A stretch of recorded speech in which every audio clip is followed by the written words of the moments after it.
Boa noite a todos, que a paz de Jesus cubra o seu coração, amém? Muito bom nós estarmos aqui nessa noite, celebrando o nome de Jesus, e algo interessante é que quando o povo de Deus se reúne em adoração, nós promovemos a glória de Deus, e a manifestação da glória de Deus é a melhor coisa que existe. Na manifestação da glória de Deus há alegria, cura, libertação, ânimo, direcionamento para as nossas vidas, tantas coisas acontecem. Mas nós estamos hoje na última mensagem dessa série, sem congregar é impossível agradar a Deus. Talvez essa palavra congregar não seja tão comum para você, e aí você pode inclusive revisitar as outras mensagens, estão salvas no YouTube, eu tenho certeza que Deus vai abençoar muito o seu coração. Hoje nós vamos falar sobre evolução e transbordo. Eu não sei se vocês já viram um movimento de adultos que querem voltar a ser crianças, ou voltar até mesmo a ser bebês. Não sei se vocês já se depararam com esse movimento, inclusive tem uma fotinha aí de matérias da internet que falam sobre esse movimento de adultos que querem voltar a ser bebês. É uma regressão de idade, a síndrome do bebê adulto. E agora nesse período de 2020, 2021, nesse período da pandemia, aumentou bastante o número de adeptos desse movimento. E os estudiosos dos comportamentos humanos dizem que grande parte desses adultos que querem se comportar como bebê, eles na verdade não estão dispostos a viver responsabilidade, a tomar decisões importantes, se sentem muito sobrecarregados com as responsabilidades, e aí eles querem voltar a uma infantilidade, a um estado realmente de ser bebê. E aí você vê um adulto de 40 anos, 50 anos, usando chupeta, querendo usar fralda em casa, falando gugu gagá, querendo comer papinha. Já pensou? Olha para a pessoa que está do seu lado, imagina ela de fralda, né, de chupeta em casa, constrangimento que é, e fazendo cocô nas calças, querendo que alguém vá ali trocar e tudo. Cadê? Não está não aí? Aí já aparecer. É real isso, gente. Olha aí, ó. Ok, esse aí ficou parecendo uma montagem, né? Mas tem fotos reais, realmente, de adultos que se comportam como crianças, que não querem amadurecer, que não querem evoluir. E aí, olha só, primeiro ponto que eu quero falar com você nessa noite, é que Deus quer que você cresça, amém ou não amém? Então isso é algo muito importante, o Pai quer que os seus filhos se desenvolvam. Deus, o nosso Pai, quer que seus filhos cresçam em todas as áreas da vida, se tornem pessoas melhores, evoluídas, amadurecidas. Eu estou com um filho de 1 aninho, e essa fase é realmente muito boa, muito gostosa, a gente aproveita bastante. Constantemente alguém que nos encontra diz assim: olha como passa rápido essa fase, aproveite. É verdade, a gente vê que passa muito rápido, mas assim, a minha esposa, ela gosta muito de estudar o desenvolvimento do bebê, ela lê bastante, olha vídeos no YouTube, sempre foi uma mãe muito cuidadosa nesse sentido. E aí ela sabe qual é o momento. Olha, com tantos meses é bom que o bebê já esteja sentando, porque no começo ele não senta, ele não tem sustentação, né? Qualquer movimento que o bebê vai fazer, até mesmo de você segurar ele no braço, o pescoço é molinho, você tem que segurar, dar um suporte para o pescoço, e tem uma fase ali, alguns meses, ele começa a sentar, e a gente vê aquela evolução, celebra, né? Poxa, está conseguindo sentar.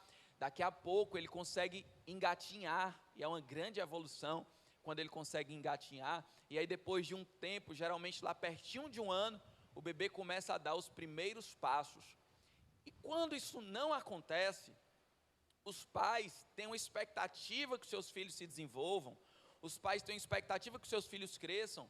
Logo eles vão ao médico: doutor, eu estou notando que o meu filho está assim, atrasado, ele não cresce, ele não ganha peso, ele não consegue se sentar, ele não consegue engatinhar. Eu vejo as outras crianças sentando, engatinhando. O que é que está acontecendo? Por quê? Porque os pais, apesar de apreciarem a fase do bebê, querem que o bebê se desenvolva, querem que o bebê cresça, depois se torne uma criança, um adolescente, um adulto autossuficiente, maduro, que possa dar continuidade ao ciclo da vida.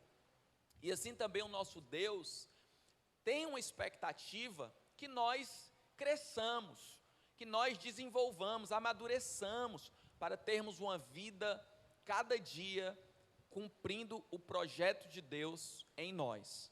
E aí lá em Romanos 8, 28 e 29, fala que é uma passagem muito conhecida, principalmente o versículo 28, fala: todas as coisas cooperam para o bem daqueles que amam a Deus, daqueles que são chamados de acordo com o seu propósito. E aí diz assim: Deus, os que de antemão conheceu, também os predestinou para serem conformes à imagem do seu Filho, a fim de que ele seja o primogênito entre muitos irmãos. Você pode repetir: conforme a imagem de Jesus.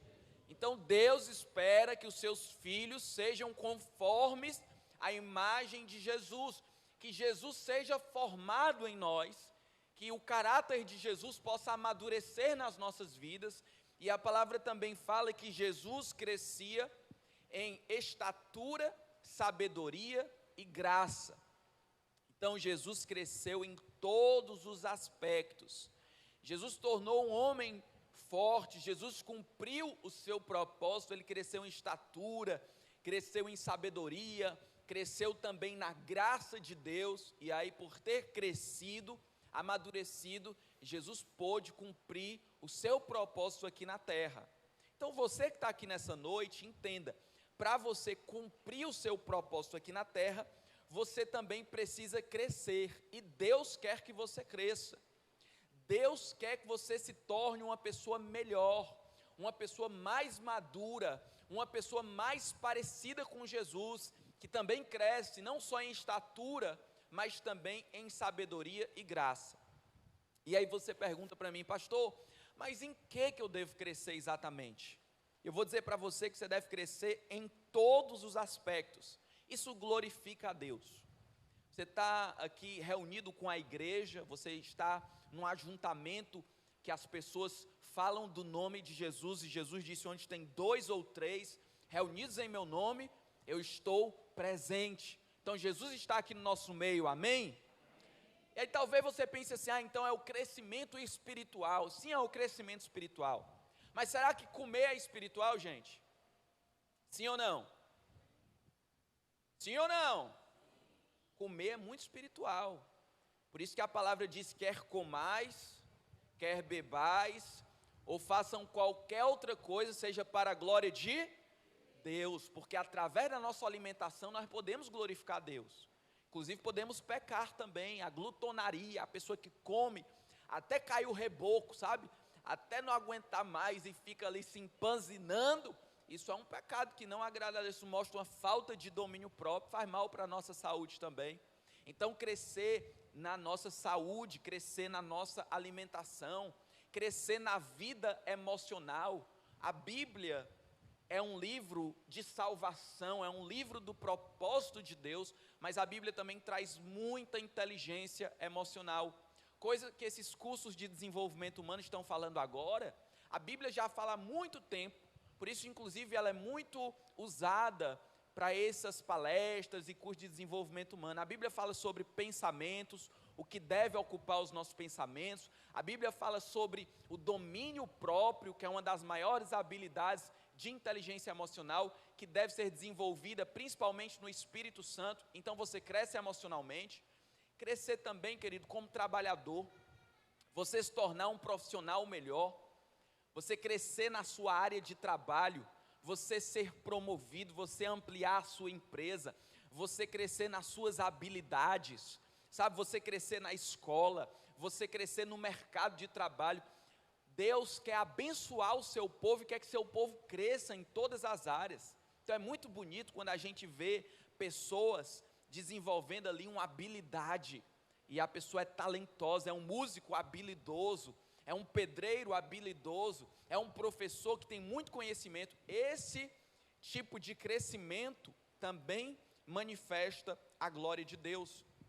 Crescer na sua vida sexual.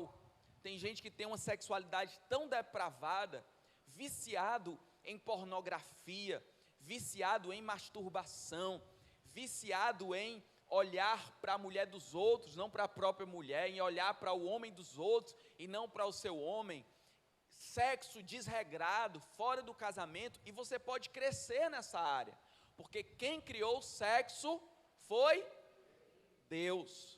Tem gente que acha que quem criou o sexo foi o capiroto, mas ele não criou nada, ele na verdade distorceu aquilo que Deus criou para a sua glória. Então o melhor sexo é aquele que promove a glória de Deus, sexo no casamento, abençoado, consagrado, onde o casal ali pode se deleitar naquilo que o Senhor criou para um homem e para uma mulher, de acordo com a vontade de Deus. E é tão bom quando a gente vê no nosso meio pessoas que estavam tão desgraçadas nesse sentido, e de repente passam a experimentar um sexo consagrado no casamento ao Senhor. Temos muitos testemunhos nesse sentido. Grandes coisas Deus tem para nós nessa área também. Crescer enquanto família, desenvolver a nossa educação. Querido, o reino de Deus, ele toca em todas as áreas da nossa vida. Até mesmo pessoas mal educadas, eu acredito que se elas forem buscando a palavra, o Espírito Santo, elas se tornam pessoas bem educadas. Sabe a hora de entrar, a hora de sair, sabe falar de uma maneira que edifica. A Bíblia fala que quem fala muito acaba metendo os pés pelas mãos. No muito falar não falta transgressão. Então o Espírito Santo vai nos ensinando a nós crescermos até na nossa educação, crescermos na organização financeira, a sermos prudentes, não ser assim um pródigo. Sabe o que é o pródigo? É aquela pessoa que gasta tudo, que não tem controle sobre as finanças, que derrama. Então nós também podemos crescer na nossa vida financeira. Se até as plantas são muito menos importantes, Deus fez as plantas para crescer, para desenvolver, para evoluir, que dirá você, que é imagem e semelhança de Deus. Então você repete assim comigo: Deus quer que eu cresça. Esse ponto é muito importante. Tem muita gente que se encontra estagnada. É muito ruim a pessoa que estagna, a pessoa que para no tempo, a pessoa que não quer mais estudar, não quer mais aprender, não quer mais crescer. Ali ela está resistindo ao próprio Deus. Deus quer que você cresça, porque Deus quer que nós sejamos a imagem de Jesus na nossa vida, o caráter de Jesus, a vida de Jesus na nossa vida. Então, no seu contexto, você mora em um bairro, em uma casa, em uma cidade, você tem uma família, você tem projetos e sonhos. Deus quer que Jesus encha a sua vida. Quanto mais parecido com Jesus você for, mais Deus vai ser glorificado através de você. E para isso é preciso que você cresça, esteja disposto a crescer, esteja disposto a se desenvolver.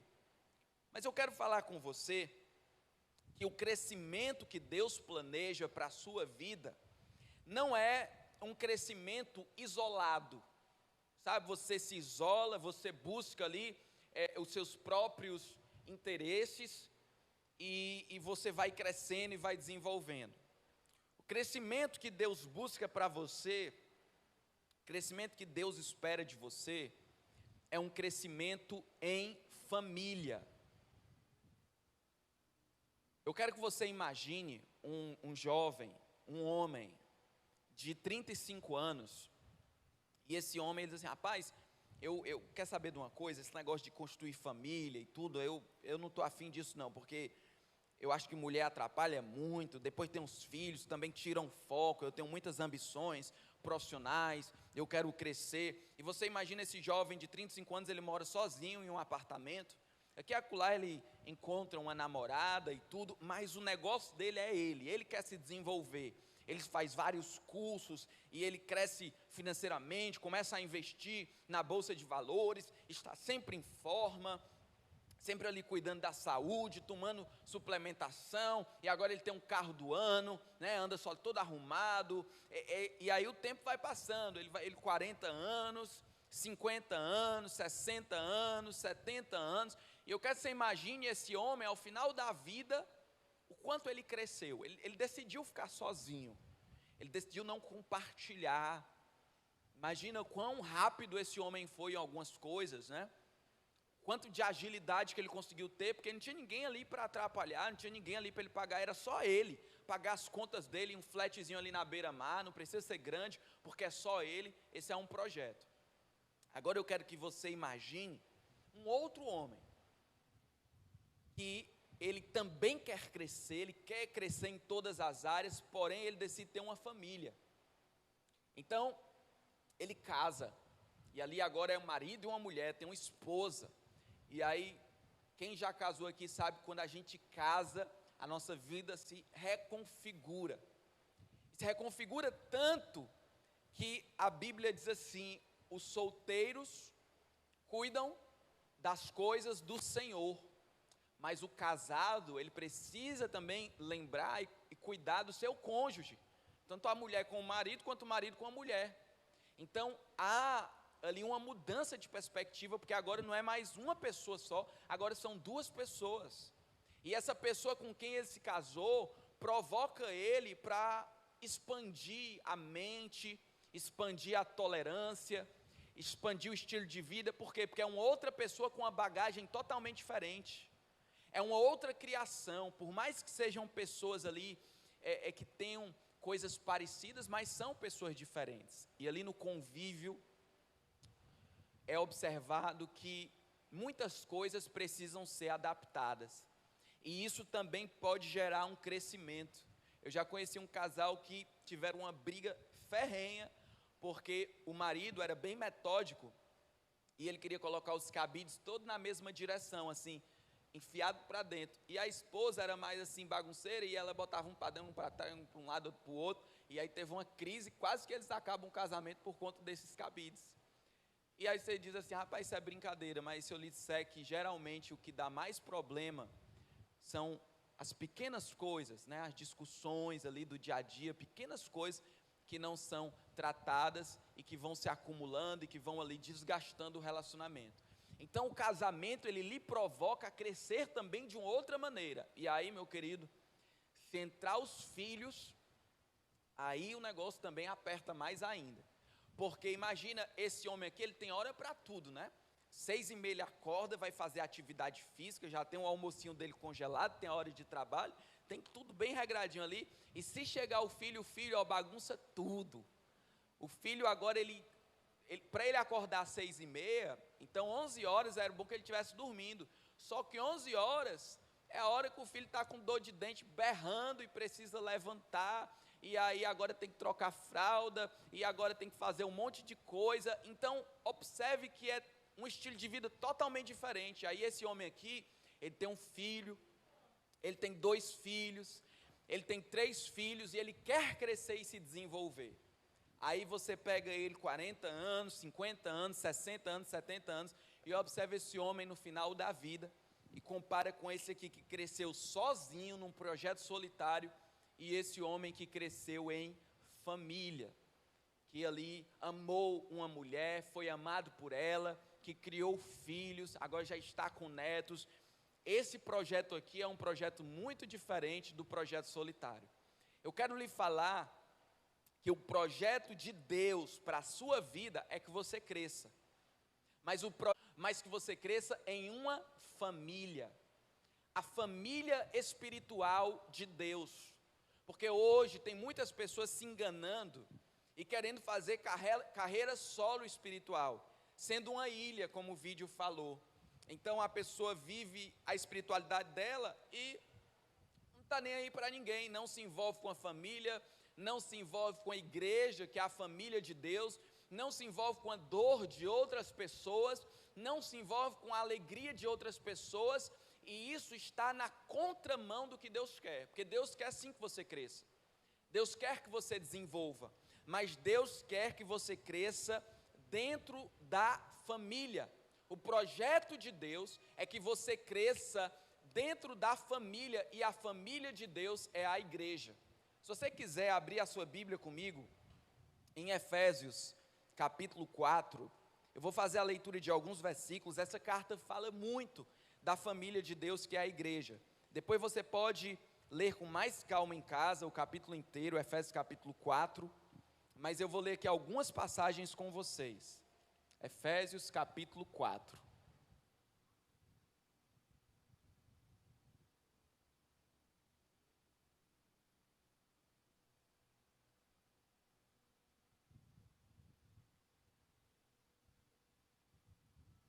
Eu vou lendo os versículos, comentando e apontando para vocês. Antes de ler aqui no capítulo 4, Efésios fala bastante sobre família, viu?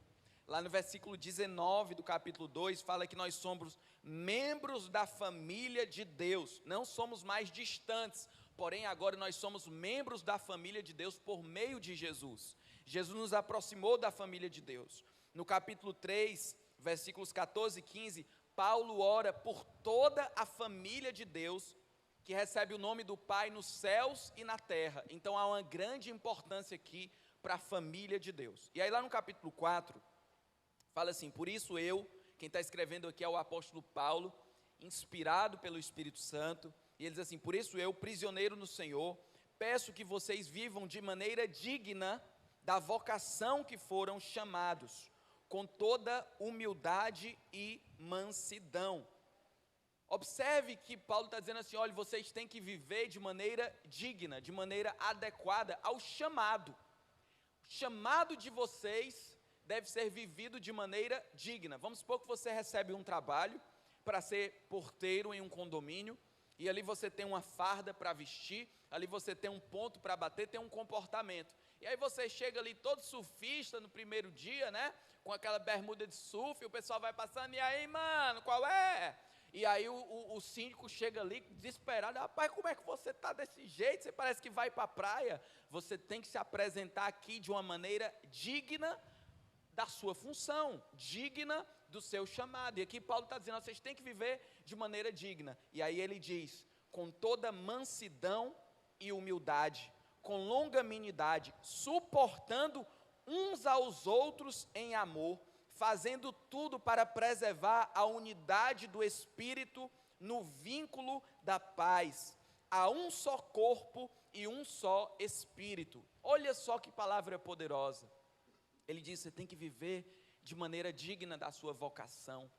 E ele fala assim: olha, você tem que viver com mansidão e humildade. Isso nos faz lembrar da palavra de Jesus: aprendei de mim, porque sou manso e humilde de coração. E aqui Paulo está dizendo: vocês têm que aprender a viver em mansidão e humildade. E nós aprendemos que não tem como você ser manso e humilde para com Deus, sem ser manso e humilde para com as pessoas. E aí ele diz assim: olha, vocês devem suportar uns aos outros em amor. Ou seja, o mandamento de Deus precisa de outras pessoas. Você não consegue praticar a Bíblia isolado e sozinho, porque a Bíblia tem inúmeros mandamentos que falam de uns aos outros, essa conexão de pessoas junto com você, de uma família junto com você, de uns aos outros. Quando fala de suportando uns aos outros, tem gente que acha que é assim, tolerar, né? Tolerar esse pessoal, suportar. Mas a ideia bíblica de suportar uns aos outros é principalmente dar suporte. Então essa plataforma aqui está dando suporte para a minha Bíblia, para o meu esboço, para a minha água.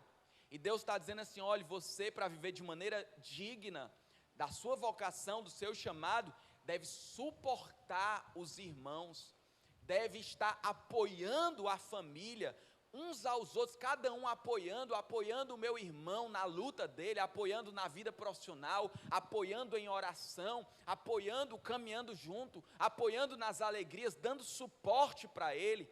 E diz assim, ó, fazendo tudo para preservar o vínculo da paz, fazendo tudo o que for possível para que você preserve esse vínculo da paz. Por quê? porque é na comunhão que Deus ordena a bênção. Deus está trabalhando em uma família. Deus quer que você cresça, mas Deus está trabalhando na família para você crescer na família.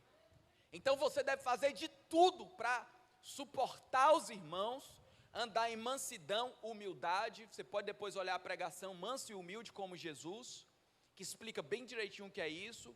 E faça de tudo para preservar o vínculo da paz. Porque, queridos, a igreja, deixa eu contar um segredo para vocês. A igreja é cheia de problemas. A igreja é cheia de pessoas problemáticas. E eu também tenho os meus problemas. Tenho as minhas lutas. Tem dia que eu sou ignorante. Tem dia que eu dou mau testemunho. Tem dia que eu não trato a minha mulher como Cristo amou a igreja. Tem dia que eu tenho uns pensamentos só a misericórdia. Então eu preciso que perto de mim estejam pessoas que me perdoem, que me amem, que façam tudo para preservar o vínculo da paz comigo. E você olhando aqui ao redor, você vai ver um monte de gente bonita e cheirosa. Mas se você começar a conviver com essas pessoas, você vai se deparar com falhas, com problemas. E aí é necessário nós fazermos de tudo no Espírito para preservarmos o vínculo da paz. Porque Deus quer que eu cresça, Deus quer que você cresça, e Deus quer que a gente esteja junto como uma família. Então nós temos que nos esforçar para preservar o vínculo da paz, amém? Então esse é o projeto lindo de Deus para as nossas vidas, que nós cresçamos em família. Aí ele diz, há um só corpo, há um só Espírito, há uma só esperança que vocês foram chamados, há um só Senhor, uma só fé, um só batismo, um só Deus e Pai de todos, o qual é sobre todos, age por meio de todos e em todos. Então ele está dizendo, olha, tem só uma família, tem só uma fé, tem só um Deus, tem só um batismo, tem só um Espírito. E o Deus que é Pai de todos, age em todos, por meio de todos, e está em todos os seus filhos, aleluia. Depois eu quero que você medite nessa passagem do capítulo 4, mas eu vou só selecionar alguns versículos. E agora os versículos 15 e 16 falam o seguinte: seguindo a verdade em amor, cresçamos em tudo naquele que é a cabeça, Cristo, de quem todo o corpo, bem ajustado e consolidado pelo auxílio de todas as juntas, segundo a justa cooperação de cada parte, efetua o seu próprio crescimento para a edificação de si mesmo em amor. Amém ou não amém? Olha, eu vou orar com você nesse momento, porque esse versículo aqui é tão profundo. Eu vou pedir para o Espírito Santo trazer revelação para o meu coração e para o seu coração, para que essa palavra se revele para você, porque a igreja, assim como Jesus, é um mistério que precisa ser revelado no seu coração. Tem gente que conhece só o Jesus histórico, vê um homem, morreu, mas precisa ter revelação de Jesus como Filho de Deus. Tem gente que conhece só a igreja, organização social, mas precisa ter revelação da igreja como família espiritual de Deus. Então o Espírito Santo é o melhor para revelar isso aos nossos corações, amém? Pai, em nome de Jesus, vem operar no coração de cada um nessa noite. Eu sei que tem gente aqui que está até pensando assim, rapaz, o que é que isso tem a ver com os meus problemas? O que é que isso tem a ver com a luta que eu trouxe para cá? Que o teu Espírito Santo trabalhe de maneira tão profunda, que a pessoa se encontre com Jesus, entenda o projeto do Senhor para a vida dela, que todos os problemas vão ser encaminhados na tua graça, Senhor. Que todas as situações vão estar debaixo da tua cobertura espiritual, que toda a vida de cada um que está aqui vai estar em unidade de fé, unidade de propósito com o coração do Senhor. Então, Espírito Santo, revela-nos a tua palavra, revela-nos o teu projeto para as nossas vidas. O Senhor quer que nós cresçamos na família. Então vem nos revelar que crescimento é esse, vem nos revelar essa família, vem nos revelar Jesus, que é o que dá sentido a tudo e a todos. É no nome de Jesus, Senhor, que eu te oro e te agradeço. Amém. Amém. Olha só, querido, fala que nós devemos crescer em tudo naquele que é o cabeça, que é Jesus. A Bíblia, para você que não está tão familiarizado, não tem problema, você está no lugar certo. A Bíblia, ela dá uma ilustração onde Jesus é o cabeça e a igreja é o corpo. E ele diz assim, olha, nós precisamos crescer em tudo, naquele que é o cabeça. Aí fala o seguinte, de quem todo o corpo, que é a igreja, bem ajustado e consolidado, pelo auxílio de toda junta, edifica a si mesmo em amor. Olha, o corpo tem muitos membros, né? Tem a mão, antebraço, o braço, a perna, tem a canela, né? Como dizia, né? Tem muitos membros e tem as juntas que ligam um membro ao outro. Então tem um cabeça que dá as ordens todas, mas os membros, eles vão fazendo uma contribuição na vida do outro. E o que é que essa passagem está dizendo? Todos nós somos abençoados pelo cabeça. Você que é corpo de Cristo. Para ser corpo de Cristo, você precisa receber a Jesus como teu Senhor e Salvador. Quando você recebe Jesus como teu Senhor e Salvador, você é colocado no corpo que é a igreja. E a igreja não é só algo invisível, a igreja é algo real, palpável, uma comunidade para você pertencer como essa. E cada parte do corpo vai edificando uns aos outros. As juntas vão sendo bem ajustadas. Olha, a Marília falou aqui do café da integração, que nós vamos ter sábado, dia 26. O que é esse momento? Você está vindo aqui para as nossas reuniões, você está conhecendo, nós já estamos orando pela sua vida, lhe abençoando em nome de Jesus, você está conhecendo aqui a comunidade, nós queremos lhe servir, queremos lhe amar, mas existe algo a mais para você viver, muito melhor e muito mais poderoso. E no Café da Integração nós queremos apresentar oficialmente a igreja para você. Quem aqui já tomou um café da manhã no hotel 5 estrelas?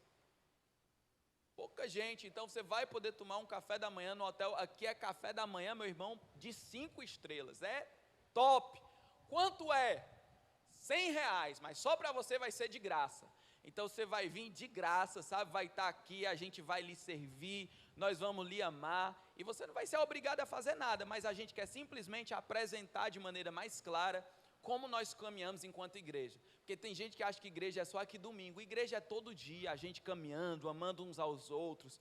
Tem o G100, tem os ministérios para você servir. É algo muito lindo. E essa passagem fala que pelo auxílio de todas as juntas, segundo a justa cooperação de cada parte, ou seja, cada parte fazendo a sua função, cada parte cooperando, nós efetuamos o nosso próprio crescimento.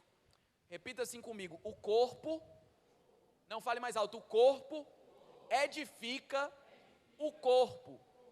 Talvez você tenha aquela mente assim, quem edifica a igreja é o padre, quem edifica a igreja é o pastor, quem edifica a igreja são os sacerdotes, quem edifica a igreja são aqueles que são consagrados. Mas sabe o que a Bíblia diz?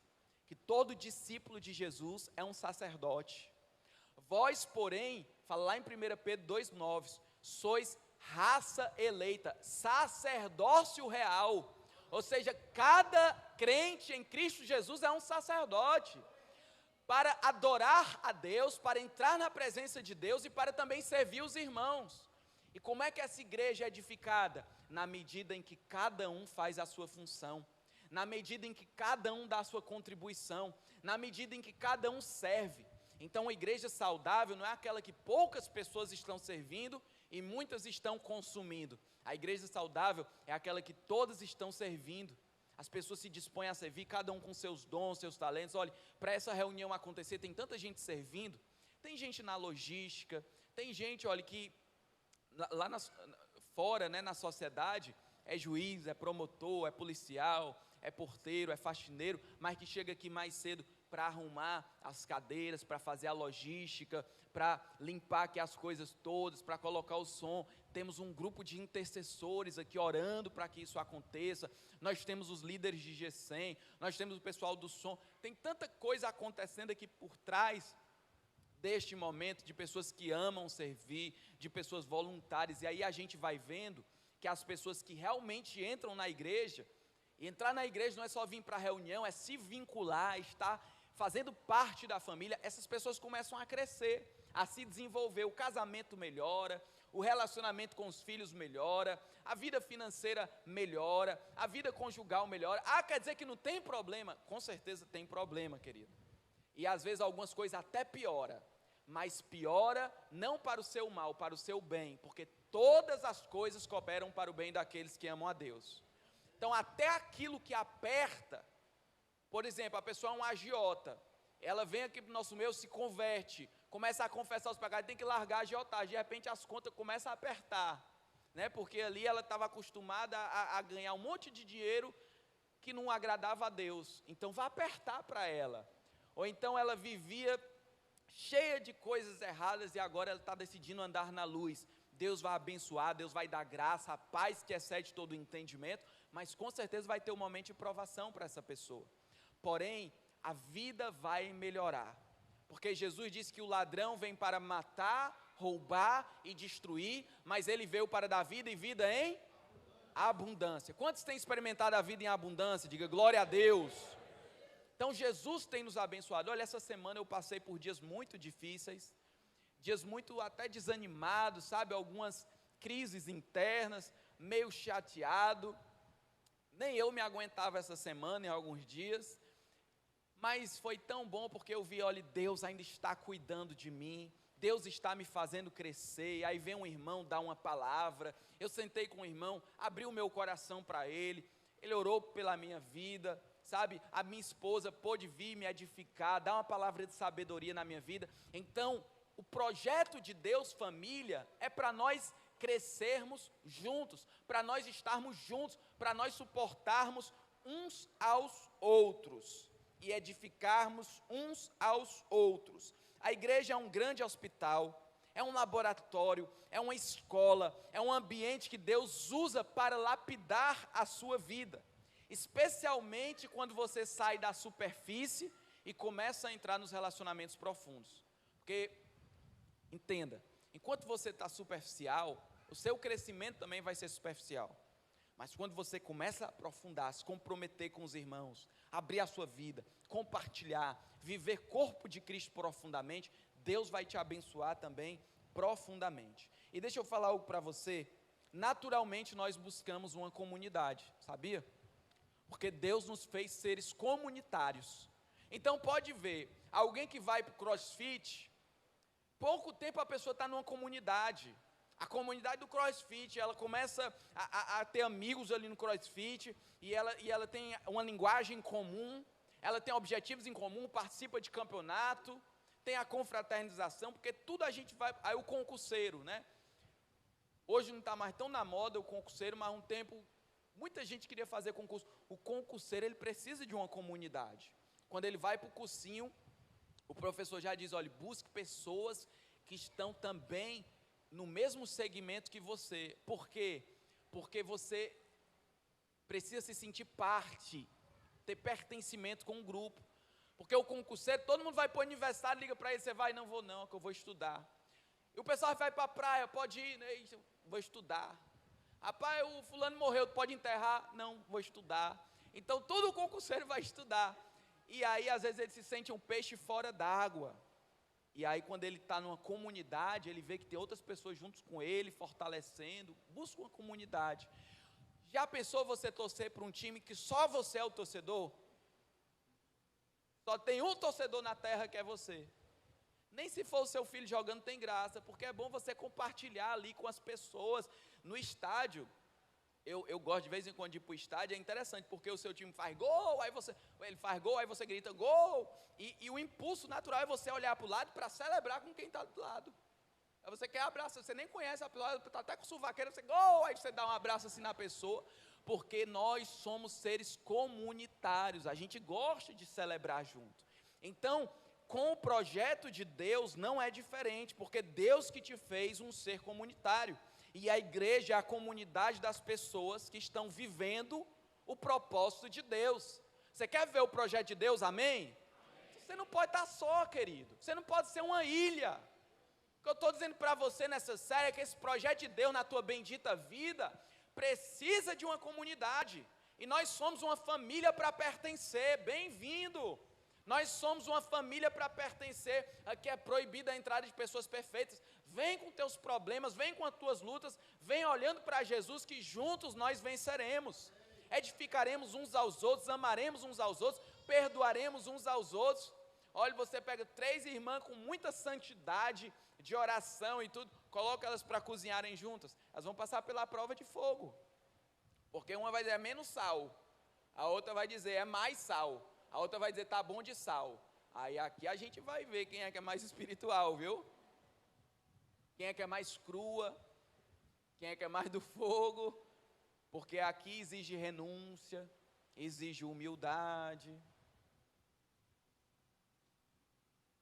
O projeto de Deus para nós vivermos família realmente nos desenvolve, realmente nos faz crescer, mas nós precisamos levar esse projeto a sério. Então Efésios fala amplamente sobre esse desenvolvimento e diz que o corpo de Cristo, que é você, que recebeu Jesus, ou que pode receber Jesus nessa noite e se tornar corpo de Cristo. O corpo de Cristo é edificado na medida em que cada parte realiza a sua função. Amém ou não amém? E para finalizar, eu quero falar de algo muito importante, que é o nosso objetivo. Aqui nós falamos de evolução, você evoluir como pessoa, se tornar uma pessoa melhor, um marido melhor, uma esposa melhor, um trabalhador melhor, um jovem melhor, um cidadão melhor, um trabalhador melhor, uma pessoa consigo mesma melhor. E aí você entendeu também que isso não é isolado, você faz isso numa família. Ok, evoluiu, cresceu, compreendeu essa questão, mas qual é a finalidade de tudo isso? Deixa eu falar para você. O problema das trevas é a ausência da luz. O problema do mundo é a ausência da igreja. A família de Deus é chamada para fora. Igreja vem do nome eclésia, que significa chamados para fora. Então Deus não quer os seus filhos amadurecidos, evoluídos e isolados do mundo. Deus quer que os seus filhos cresçam, amadureçam, sejam consolidados e vão alcançar mais pessoas. Vão brilhar a luz de Deus na sociedade. E aí Jesus fala lá em Mateus capítulo 5, versículo 13 em diante, ele diz assim: vocês são o sal da terra, vocês que dão tempero para a terra, vocês que dão sabor para a terra. Jesus também diz assim: vocês são a luz do mundo. Sabe o que é que ele fala? Não faz sentido você acender uma luz e colocar ela escondida aqui dentro da bateria, ó. Não faz sentido, porque a luz é para brilhar, a luz é para abençoar, a luz é para iluminar. Então a luz tem que estar num canto que as pessoas vejam. E ele fala isso em relação a mim e a você. Ele diz assim: assim brilhe também a luz de vocês diante dos outros, para que vejam as boas obras que vocês fazem e glorifiquem ao Pai que está nos céus. Tem famílias nessa terra tão maravilhosas, né? Especialmente no Instagram eu vejo muitas famílias sempre estão sorrindo, sempre assim é tão gostoso, sempre é picanha a comida, é impressionante, sempre é uma coisa assim muito boa. Tem famílias que são maravilhosas, só que é o seguinte, são só eles, não tem lá você quer participar do almoço, arrasta para cima, não existe isso. É ali aquela família linda, você fica olhando, mas eles estão ali, você está aqui, não tem nenhum contato. Então tem famílias maravilhosas, mas que ninguém pode entrar, e que todo mundo é abençoado, desde que faça parte dessa família, tem o sangue ou o sobrenome. Então olha, não vai faltar médico para você, mas você tem o nosso sobrenome. Não vai faltar emprego para você, mas você tem o nosso sangue. Então é um negócio assim fechado, sabe? Às vezes são famílias que prosperam, que ocupam posições de influência e tudo, mas ali são eles, né? E você fica do lado de fora. No máximo você pode ter acesso aos stories. A família de Deus é interessante, porque a família de Deus foi chamada para crescer, para desenvolver, para evoluir, para prosperar, para ocupar as posições de influência na sociedade, para ser sal da terra, para ser luz do mundo e para se abrir para as pessoas, para convidar as pessoas, para amar as pessoas, para ir atrás daquele que está perdido. Então a natureza da família de Deus, assim como a natureza de Jesus, é uma natureza doadora. Queridos, a família de Deus é uma família que se abre, é uma família que sempre tem um lugar à mesa para aquele que quer fazer parte, e não apenas espera passivamente, mas vai ativamente em busca daquele que está perdido, porque a família de Jesus é uma extensão de Jesus, e Jesus, ele estando na glória, cercado de anjos, de majestade, de louvor, de todo conforto, Jesus abriu mão de tudo isso, se esvaziou e veio à terra, se humilhou e veio nos resgatar, veio nos buscar. Sabe aquela música que fala que o amor de Deus é impressionante, que Ele escala as montanhas para nos encontrar, que Ele derruba as muralhas para nos encontrar? Sabe que isso é real? Sabe, mas eu quero falar para você que não é real só em Jesus, é real naquele que parece com Jesus. A pessoa que está vivendo na família de Deus e crescendo na família de Deus, ela também vai escalar montanhas para encontrar o perdido, ela também vai derrubar muralhas para encontrar o perdido, para chamar quem está lá fora, porque a família de Deus ama como o Pai ama. Deus amou de tal maneira que deu seu Filho, e nós amamos de tal maneira que damos a nossa vida por amor às pessoas. Então o projeto de Deus é que você cresça, que você desenvolva, que você prospere, que você faça isso em família, mas que você não se isole, que você vá buscar, que a família busque aquele que está perdido, que a família sente no chão para dar cadeira para outras pessoas, que a família abra mão aqui até de ouvir a palavra ao vivo, para servir quem está vindo, para servir quem está chegando, para dar carona, para amar, para ir atrás da pessoa. Essa é a natureza da família de Deus.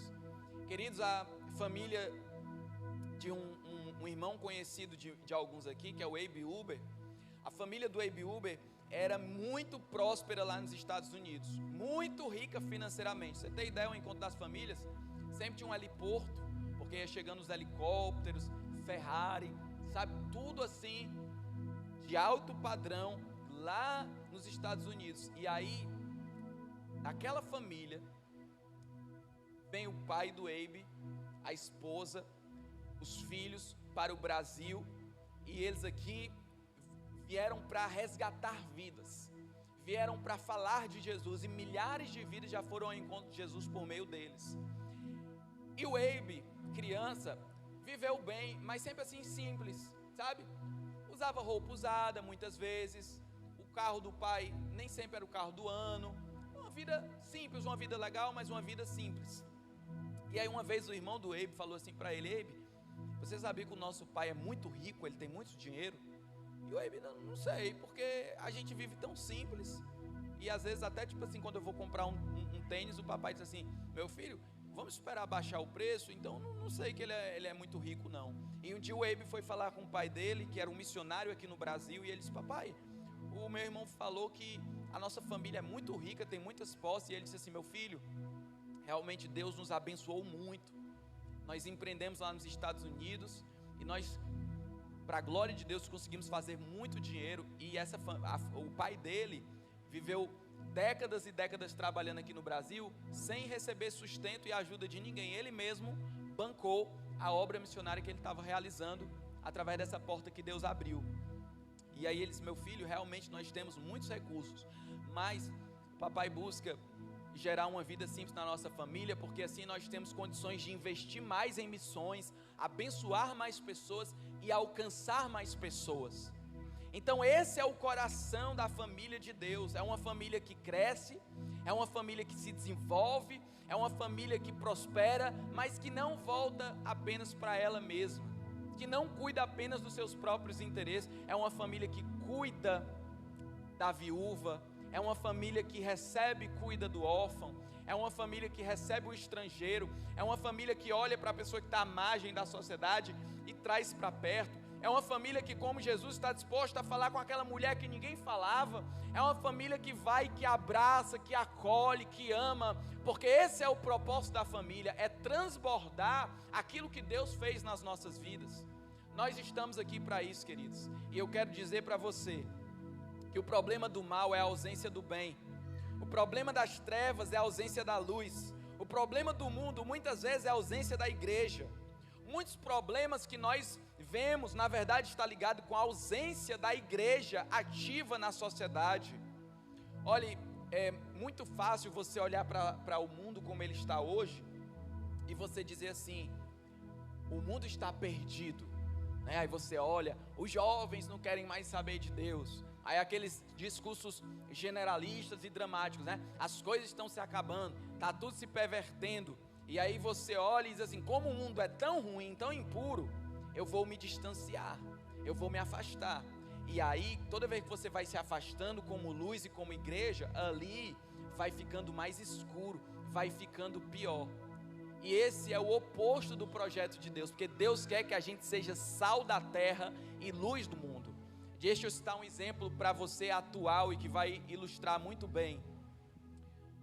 Hoje, quantos estão acompanhando lá a guerra na Ucrânia?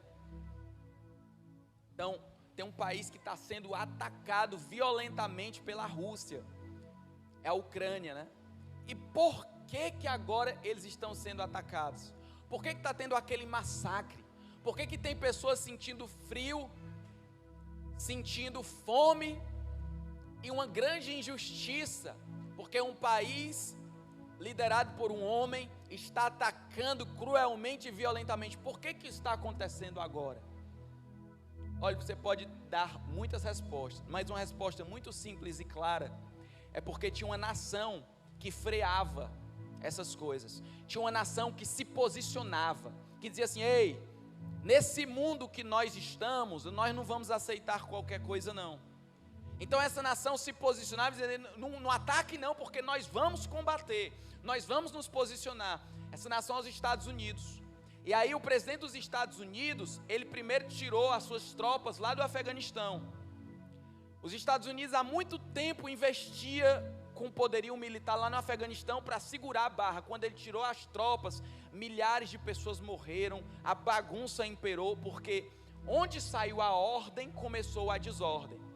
E aí a Rússia viu esse movimento, estou falando aqui de uma maneira bem simples, para ilustrar, não estou querendo fazer aqui defesa política não, mas para ilustrar, a Rússia viu isso e disse: agora a gente está à vontade, então nós vamos atacar a Ucrânia, que há tanto tempo a gente queria atacar e não podia. Querido, traga isso para tudo na sua vida. Olha, o Netflix, eu vi hoje, que está com um filme do cão agora, que é um professor, e ele está diante de dois adolescentes que tiraram nota baixa, e ele diz assim para os adolescentes: vocês tiraram nota baixa e tal, não sei o que, venham me masturbar aqui agora, que aí eu dou um jeitinho para vocês passarem. Desse jeito, está lá no Netflix. Eu tenho que falar aqui, por mais que isso doa os seus ouvidos, para dar um choque de realidade. Está lá no Netflix, com a idade 14 anos. Qual o nome? Como se tornar o pior aluno da escola. Por que isso está lá? Por que essa escuridão está lá? Porque a Netflix é uma rede de streaming que não está alguém que é luz, que não está um crente em Cristo Jesus, que ama o Senhor de todo o coração. Porque se ali tivesse alguém que teme a Deus, que ama a Deus, jamais essa porcaria estaria lá. Então nós como igreja temos que ocupar os espaços. Nós como igreja temos que crescer, nos desenvolvermos e ocupar os espaços. Porque quando a igreja diz assim: não, política não tem nada a ver com a gente, política é para o mundo, sai. Aí vem os capeta, tudinho entra na política, porque a igreja não está. Quando a igreja diz assim: não, cinema, isso aí é coisa do mundo, arte, isso aí é coisa do mundo, isso aí não tem nada a ver, o nosso negócio é louvar e pregar a palavra. A igreja sai das artes, aí vai tudo que não presta lá para as artes. Querido, na história, muito tempo, quando se falava de arte, de teatro, de coral, todos pensavam na igreja, porque a igreja era um berço artístico, a igreja produzia musicais, peças de teatro e tudo, então era uma família que crescia e se colocava. Deixa eu falar para você, Genebra, durante um tempo, Genebra foi a melhor cidade do mundo para se morar, era o melhor IDH do mundo, a melhor qualidade de vida era em Genebra. Mas quando a reforma protestante começou em Genebra, Genebra era conhecido como o lixão do mundo, era uma cidade terrível, uma cidade suja. Sabe o que foi que aconteceu? A igreja começou a brilhar, a igreja começou a ocupar os espaços e Genebra se tornou o melhor lugar do mundo. Deixa eu te falar, meu irmão, Deus está nos enchendo, Deus está nos capacitando, Deus está nos transformando, Deus está nos fazendo crescer. Mas não é para a gente se isolar, pelo contrário, é para a gente ocupar os espaços. Eu creio que aqui, daqui a algum tempo, e já agora, vão ter pessoas ocupando cargos no STF, vão ter diretores de escola, vão ter políticos consagrados, vão ter empresários cheios da grana consagrada ao Senhor. Porque se tem uma coisa boa, é empresário rico, temente a Deus. Meu irmão, a gente faz tanta coisa abençoada, por isso que nós oramos que o povo de Deus prospere, que as portas se abram, porque quando o dinheiro cai na mão das pessoas certas, grandes coisas maravilhosas acontecem. Nós queremos salões aqui em Fortaleza de beleza, mas que tenham pessoas tementes a Deus, que a pessoa chegue lá para cuidar do cabelo e saia de lá impactada com a presença do Senhor. Nós queremos supermercados que temem a Deus, sabe, que dão um jeito ali de fazer obras sociais. Nós como igreja, família de Deus, aqui na terra, que tem o DNA do Pai em nós, o poder do Espírito Santo habitando em nós, somos chamados para crescer, para desenvolver e para alcançar o que está perdido, para ocupar os lugares na sociedade. Entenda, quando você vê algo de densas trevas, o problema é porque a luz não está ali. Quando você vê muito tiroteio, muita morte, é porque a igreja está omissa naquele lugar, precisa de mais conversão, precisa alguém cheio do Espírito Santo pregar para aquele traficante se converter. Quando você vê muita pedofilia, promoção da iniquidade, é porque os filhos da luz estão calados. E se nós não clamarmos, as pedras clamarão. Então a igreja é uma família para pertencer. Sem congregar é impossível agradar a Deus. Mas eu quero falar para você, para finalizar essa série, que nós não vamos ficar quentinhos aqui dentro. Nós vamos nos encher do Espírito, suportar uns aos outros e enviar cada um para ocupar os papéis estratégicos na sociedade. Aleluia! Essa é a nossa missão, essa é a nossa vocação. Nós somos o sal da terra e não do céu. Nós somos a luz do mundo e não da igreja. Nós faremos a diferença na nossa cidade, nós faremos a diferença no nosso país, nós faremos diferença nas nações, porque nós vamos prosperar, cheios do Espírito Santo, e o nosso amor vai transbordar sobre aquele que está perdido. Quantos concordam, digam amém. Aleluia. Nós nos comprometemos, Senhor, contigo. Nós pedimos a tua bênção sobre nós. Assim como foi Daniel lá na Babilônia, naquele meio de iniquidade, Daniel se destacou. E todos tiveram que reconhecer que há um Deus todo-poderoso, que era o Deus de Daniel. Que seja assunção na vida de cada um aqui, Senhor. Nos trabalhos, nas profissões, nos ônibus, nos bairros, nas casas. Que cada casa aqui seja uma agência do reino de Deus. Que cada pessoa aqui seja um agente do Teu Espírito Santo na sociedade. Em nome de Jesus, Senhor. Em nome de Jesus. Em nome de Jesus, eu declaro isso sobre a noiva do Cordeiro, sobre a igreja do Senhor Jesus. Meu querido, e tem um primeiro passo que você precisa dar, que é receber a Jesus como Senhor e Salvador da tua vida. Porque não faz nada disso que eu falei, faz sentido se você não estiver com Cristo. Porque a igreja é o corpo de Cristo, e para você ser corpo de Cristo, você precisa receber a Jesus como teu Senhor e Salvador. Nós vamos louvar essa canção. E depois eu quero orar pela sua vida. E você vai ter a oportunidade de entregar a sua vida para Jesus, de se reconciliar com Ele, de dizer: eu quero Jesus como meu Senhor, eu quero crescer em Jesus, eu quero crescer com a igreja, eu quero cumprir os propósitos de Deus para a minha vida. E você vai poder tomar essa decisão poderosa nessa noite. Vamos louvar o Senhor.